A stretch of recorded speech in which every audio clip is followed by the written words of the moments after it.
Bonjour et bienvenue sur Alpha Perf. Je vous retrouve ce matin sur la charte du Bitcoin en 4 heures. Donc on a bien front-run toute cette baisse ici qu'on fait depuis lundi là.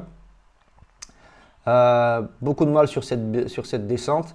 Beaucoup de liquidités restées ici. Comme je vous ai dit, on a protégé le plus bas qu'on avait ici. Donc on n'est pas en tendance baissière en daily, hein. On a un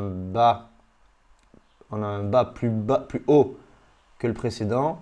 Là maintenant il faut qu'on aille chercher un haut plus haut et on continuera cette tendance haussière. Voilà. Donc possibilité qu'on aille chercher maintenant la zone des 70 000 $ pour continuer donc à cette hausse. On travaille de manière relativement logique le middle range, hein, qui nous a amené à un point of control qui était situé suivant le placement de l'entrée du volume profile entre 65 000 et 67 000 $. Bon, c'est une zone dure, hein, c'est une zone où on savait qu'il allait avoir du mal à travailler. Mais bon, les gens sont impatients, les traders sont impatients et c'est sûr que sur des mouvements comme ça, ils se font éclater, hein. Il y a eu pas mal de liquidations sur pas mal de... On a perdu 7%, c'est pas énorme, hein, 7% pour Bitcoin et pourtant bon, ça a fait du mal, hein, ça fait du mal au portefeuille. Moi perso, je suis en perte sur ce mois-ci. J'ai vraiment pris très peu dans cette montée et j'ai beaucoup perdu dans les retracements là. Voilà. Bon, après, comme je l'ai dit déjà, je suis pas trop la tête dans le marché, c'est un peu compliqué en ce moment, donc il faut savoir manager sa psychologie avec son trading et les conditions de trading. Même si le marché est bon, si vous n'êtes pas bon, des fois il faut s'abstenir. Donc en H1, qu'est-ce qu'on a? On a un Bitcoin qui donc a fait une belle remontée, hein. Très belle prise de liquidité. Et ça, c'était un trade, c'était caviar, hein. On a fait un gros break baissier avec énormément d'imbalance. On a stagné hier, je crois que c'était toute la journée de jeudi, ouais c'est ça, hein. Tout hier, on a stagné dans la zone des 64 000. À l'ouverture US, bam, prise de liquidité où on a laissé intact les plus bas ici. Vous voyez, donc vraiment piégeur. Moi, je m'attendais qu'on aille au moins chercher les 63, 190, voire 63 000, hein. Là, je serais rentré en longue. Bam, j'ai été front-run sur cette bougie. J'y croyais pas trop. Je me suis mis en short ici. Bon, ben voilà, je me suis fait stopper, hein. Le prix est reparti tranquillement. Et cette nuit, ben voilà, ça a acheté. Ça a acheté. Laissé beaucoup d'imbalance. Alors là, du coup, on devrait avoir une belle. Non, même pas. On doit en H4. Ouais, voilà. On a une belle zone d'imbalance en H4. Donc ça, je vais les noter. Voilà. Là, vous avez les deux zones d'imbalance en H4. Il va falloir qu'on voit quelles sont les réactions possibles dans ces zones-là. Je vais revenir en H1, je vais poser un Fibo.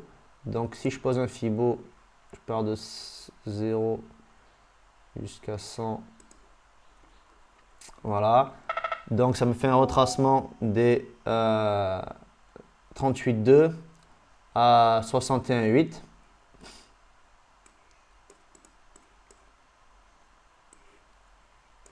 Voilà. Donc on a un petit retracement ici à surveiller. De l'imbalance en H1 aussi à aller combler.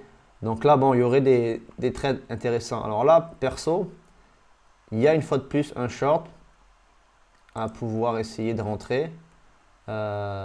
Ici, on a une belle...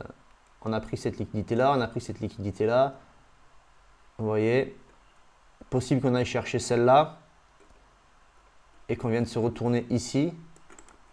Mais une fois de plus, si le marché veut piéger du monde, bon, ben, c'est ici que le short se passe. Ça break ici, on vient chercher un premier TP là-dedans et un deuxième TP ici, hein, dans la zone 61,8. Bon, maintenant, il faudrait vraiment qu'on vienne corriger ce mouvement de manière relativement propre. Jusqu'au 38,2, ça serait vraiment le top pour continuer la hausse. Maintenant, si on front run, c'est vraiment pas bon parce qu'on va encore choper toutes ces liquidités ici pour aller faire une grosse chute. Bon, tout dépend dans quelle stratégie on trade ces mouvements-là. Moi, je vous avoue, je sais pas trop comment rentrer là. Enfin, je vais attendre de toute façon un joli retracement, enfin, un début de retracement avec une structure baissière. Et on va aller faire un peu le tour sur les datas. Alors, là, je suis sur Bitcoin, USDT, Binance. Donc, alors, qu'est-ce qui se passe? Voyons. Les spreads sont négatifs. L'OBV à la hausse en H1. Donc, pendant la hausse ici, on a eu des ouvertures de contrats avec un funding plutôt baissier. Donc, ça veut dire quoi? Ça veut dire que là, c'est des shorts qui s'ouvrent. Donc, attention au short squeeze. Ça veut dire que si c'est des shorts qui s'ouvrent, ça veut dire, je dirais donc que des stops ont été posés là, là, voilà, et plus haut sûrement. On va voir ça dans les liquidations. Donc là, je suis en 3 mois. Donc 3 mois, bon, on sait que le gros cluster de liquidité, il est au-dessus des 72 000 $.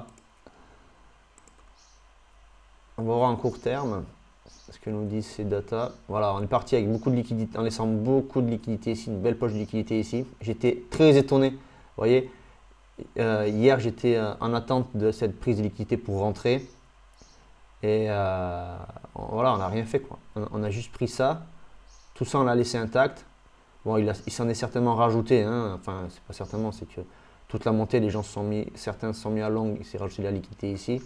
Et voilà, les shorts qui sont rentrés là, qu'on a vu, ont mis leur stop ici, hein. Voilà. Donc là, on peut très bien aller chercher 68 700, cette zone-là. Donc faire attention à ce mouvement-là. On va même regarder en 12 heures. Voilà, bon, mais dans la montée. Dans la montée, on a de la liquidité ici, on a des stops qui sont là, des stops qui sont partout. Là, vous voyez, ben, ça short un peu plus, hein, et on voit que c'est plus jaune ici que là. Donc à court terme, les gens sont en train déjà de short ce mouvement, mettre les stops ici, et ils attendent de TP ça. Donc là, on peut avoir un short squeeze, hein, qui peut se mettre en place. Un short squeeze en général qui peut être important. Ça, ce sont donc les datas, les mêmes datas, mais que sur Binance. Alors Binance, on voit plutôt que en H1, donc là, pareil, dans la montée, il y a eu du...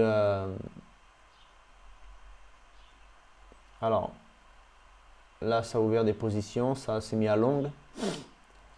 Là, ça a fermé des positions, funding négatif. Là, ça a fermé aussi. Là, ça s'est remis à ouvrir. Et là, ça ouvre en longue par contre. Les funding montent. Donc là, les gens se mettent à longue. Alors, je vais regarder ceci. Alors, on a les whales, grosses whales, qui ont racheté en bas. Revendu directement. Il y a vraiment une décision, même chez les whales, hein. Là, ça rachète tout ce mouvement. Ça a racheté ce mouvement. Donc, c'est eux qui ont fait pumper les grosses whales. Les middle whales ont fait pumper aussi, ont racheté. Là, elles se mettent déjà à vendre. Et les retail, eux, depuis là, ils vendent. Ils shortent tout ça. Tout ça, c'est vendu. Donc, très mauvais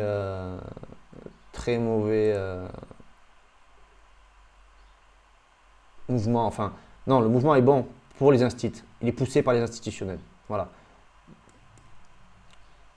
Ici, on a sur Ethereum. Alors, j'ai même toujours regardé sur Ethereum parce que c'est toujours la même chose. Je regarde dessus en H4. On va le passer en H1.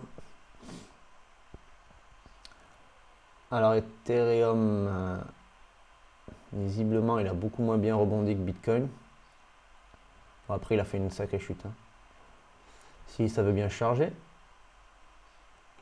En attendant que ça charge, on va aller voir les incomes d'hier. Donc hier, le 25, on a eu 483 BTC rentrés. Donc beaucoup de vendus sur Grayscale, beaucoup d'achetés sur iBit. Voilà, on est quand même en positif. Bon, on n'a pas une grosse semaine, hein, mais c'est toujours positif. Bon là, on a eu mardi négatif, mais on est toujours quand même positif en général, donc c'est plutôt cool. Aujourd'hui, on a à 4h30, donc ça fait 2h30 pour vous. On a le Core PCE Price Index. Donc là, on va avoir de la volate. j'ai pas vu, mais hier et aujourd'hui, on a du meeting G20. Mais en général, ça peut aussi influencer les marchés.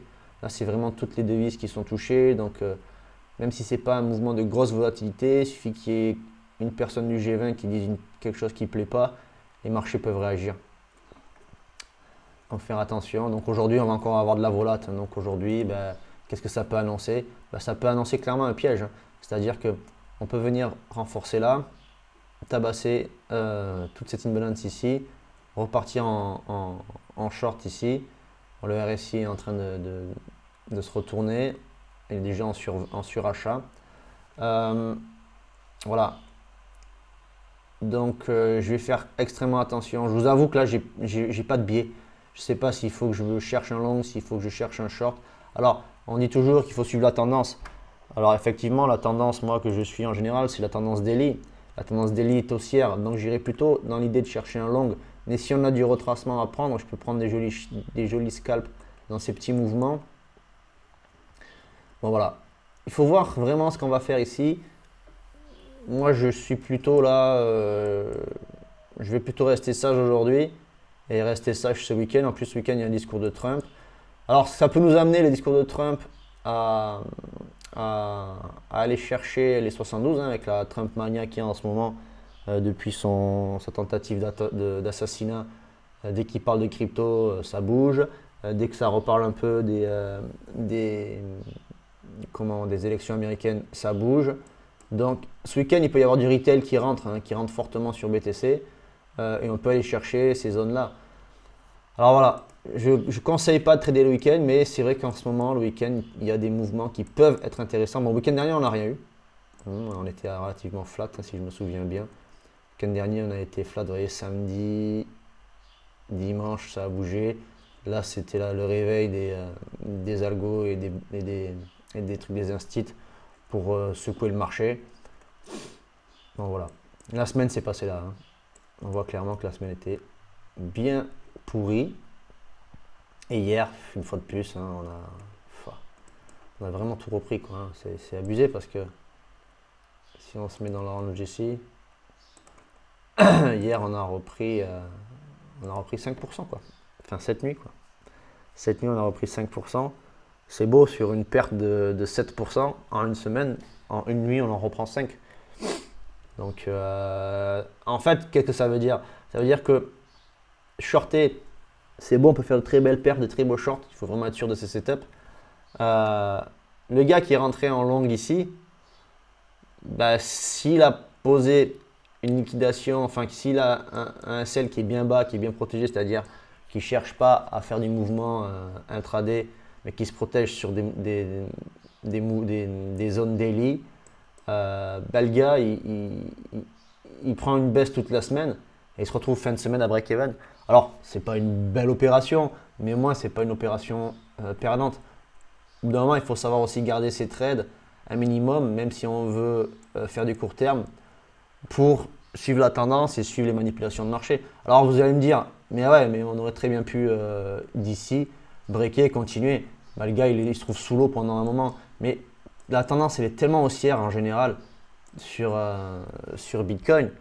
Je veux dire, même si le canal là est baissier, on vient chercher ça. Pour moi, la prochaine target, elle est là. Enfin, je veux dire, il n'y a pas photo, quoi. Pour moi, le Bitcoin doit venir ici. Donc, si on pose des longues et qu'on sait manager des trades à plus long terme, on peut se faire très peur. Mais bon, enfin voilà, c'est pas un conseil que je donne. Là, il faut savoir vraiment gérer les trades. Gérer ce que je n'ai pas fait. Je le dis franchement, je suis ouvert. Moi, je cache rien. Ce que je n'ai pas fait du tout. Moi, j'ai vraiment voulu scalper ça parce que ce mouvement m'a déjà pas mal impacté parce que j'en ai loupé beaucoup. J'ai cherché, j'aime pas trader les milieux de range. J'ai cherché à scalper tous ces mouvements-là et je me suis bien fait éclater cette semaine. Je vous avoue, là, j'ai beaucoup de boulot le mois prochain pour reprendre un capital, pour rattraper toutes mes pertes. Mais bon, ça arrive, c'est le trading. Bon, non, voilà, donc on a fait un petit tour sur ça. Alors, je voulais voir aussi ETH seul.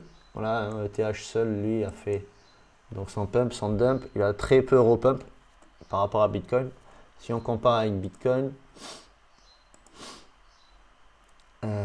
Ether, là je vais mettre Bitcoin en bas.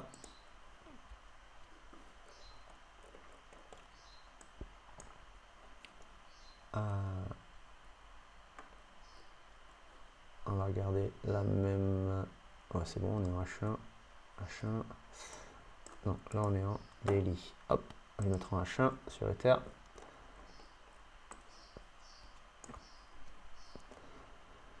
Donc, quand Bitcoin a décroché ici, vous voyez Ether en haut là, tac. Mettre un petit peu plus gros si vous voulez. Voilà. Donc, Bitcoin a décroché, non, Ether a décroché, Bitcoin a décroché. Ether est allé faire un bas, donc ici. Pendant ce temps-là, Bitcoin était déjà en train de reprendre une prise haussière. Là, on a breaké ce niveau, vous voyez, alors que Ether, ce niveau-là, ben, il est ici. Donc, il n'a même pas fait la moitié de la correction, du rattrapage de Ether n'a même pas fait la moitié du rattrapage que Bitcoin a fait. C'est-à-dire que si Ether était au même niveau que Bitcoin, Ether serait ici, il serait dans les 3005 quoi. Voilà. Donc Ether est très faible, malgré la sortie ETF, blablabla. Il est très faible, il y a beaucoup de ventes sur les ETF Grayscale, j'imagine. Je n'ai pas encore les datas, je n'ai pas regardé les datas ETF, pour l'instant ça ne m'intéresse pas trop en fait. Je regarde juste la price action. Elle ressemble beaucoup à la price action sortie des ETF Bitcoin. Hein. Donc voilà, donc Bitcoin est bien plus fort. On va le voir ici aussi. Ça va nous le valider. Voilà, voilà. Pas de surprise. Ether contre BTC. Ether a complètement décroché. Voilà. Contre BTC, bah, il y a tout à faire. Hein. Donc les alts ont dû bien ramasser. Voilà, la Bitcoin dominance. Bitcoin dominance, ben, on est sur un top. On est sur un top d'IA, enfin de toute cette hausse là. Hein. Pardon. Voilà, bon, je veux dire, il n'y a rien d'autre à expliquer. On voit bien que donc Bitcoin domine le marché aujourd'hui, cette semaine du moins. Les alts sont en train de faire un peu de perf, mais bon, on a du 4% sur WorldCoin, les Floki 3%. Sol a bien repris aussi, hein, intéressant. Voilà, Sol, il est puissant comme Bitcoin, hein, je veux dire, il monte lui. Hein. Quand il reprend, il monte, il y va, donc c'est intéressant. WIF, tout ça. Bon, tout ça c'est des trucs. Je l'avoue, en ce moment, je regarde vraiment pas les alts. AAV qui a fait un 10%, voilà. Ça c'est propre. Voilà. Les gars qui avaient envie de rentrer sur des bas hier, là, ils se sont régalés toute la nuit, quoi. Moi, je vous avoue, j'ai vraiment pas eu les cojones et je suis resté très.